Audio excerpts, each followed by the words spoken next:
اللهم اجعلنا ممن غفرت لهم في رمضان، وممن رحمتهم في رمضان، وممن عتقت رقابهم في رمضان.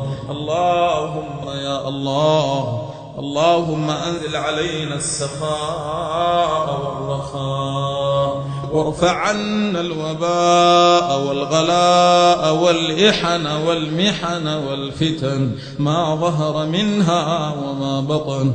اللهم أكرم والدينا، اللهم ارحم والدينا، اللهم اغفر لوالدينا، اللهم بارك فيهم وارزقنا برهم أحياء وأمواتا، ومشائخنا في الدين ومن علمنا حرفا ومن له حق علينا من المسلمين والمسلمات.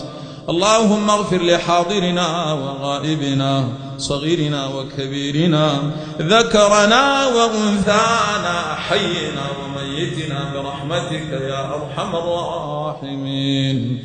اللهم يا الله يا حي يا قيوم، اللهم اغفر لمن بنى هذا المسجد، ولمن عبد الله فيه، ولأئمته ومؤذنيه، ولجيرانه من المسلمين والمسلمات. اللهم ألف بين قلوبهم، اللهم ألف بين قلوبهم، وابعد عنهم الشقاق والنفاق وسوء الأخلاق. اللهم هذا الدعاء ومنك الإجابة، وهذا الجهد وعليك التكلان، ولا حول ولا قوة إلا بك.